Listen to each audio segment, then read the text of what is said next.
Hi, I'm going to walk you through a demonstration of the Chameleon simulation framework. Chameleon provides several tools for building interactive simulations that focus on communication, cognitive decision-making, critical thinking, and skills.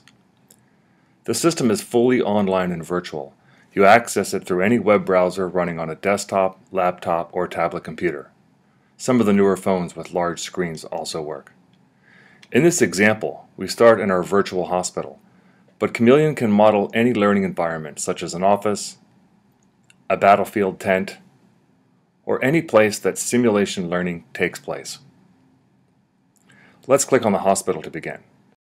Chameleon provides a set of connected, virtual, 3D environments where the simulations take place. I'm going to click on the supply room to get started. In Chameleon, you have an inventory of equipment.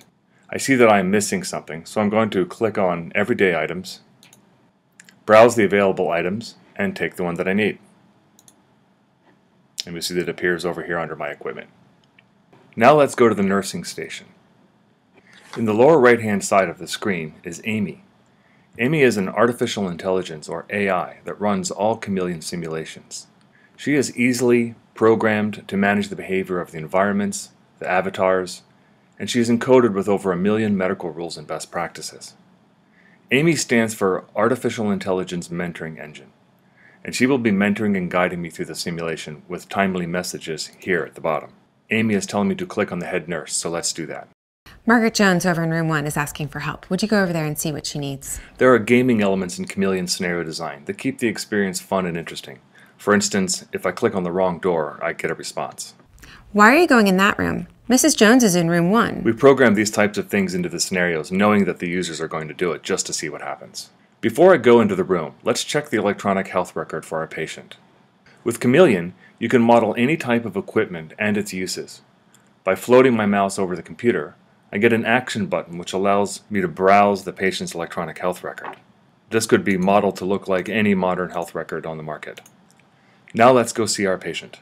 You will notice that while Chameleon environments look 3D, they're not true virtual worlds where you can walk around to any point that you like. Chameleon is a hybrid model that uses 3D environments with limited perspectives. In virtual worlds, you can spend a lot of time just walking from one point to another. While this is fun the first time, in our experience, healthcare professionals have limited time and prefer to jump right to the training experience. These limited 3D worlds in Chameleon are much faster and less expensive to build than simulations that use gaming engines. They require no client-side software, no downloads other than a stock browser, and the focus is more on the learning objectives than the gaming aspects. Okay, let's talk to our patient. Now I'm going to ask Mrs. Jones how she is and if she can tell me what her problem is. I'm having a really hard time breathing. I can't breathe well, and I'm scared.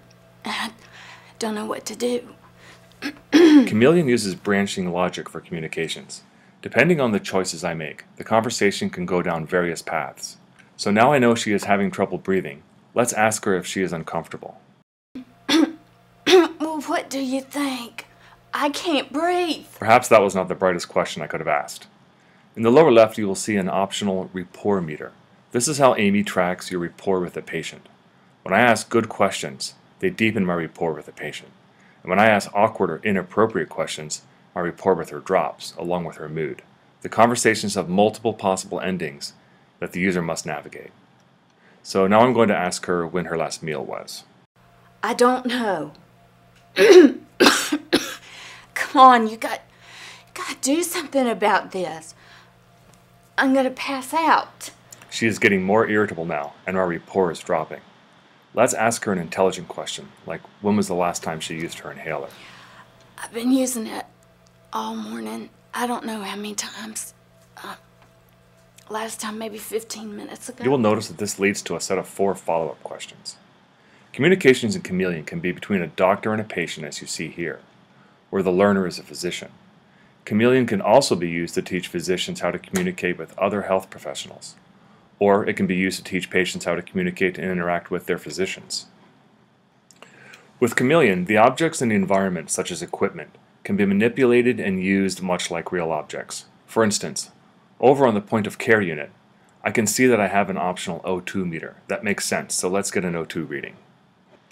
The bed also has many settings such as high position, low position, rail up, rail down, etc. I'm going to ask her to lay flat. Okay, I think I can do that. I'm having even more trouble breathing now. Do you know what you're doing? I want the doctor. This is an incorrect choice. Laying a patient flat on her back can be a problem if she has fluid in her lungs, and mechanically, it's more difficult to breathe.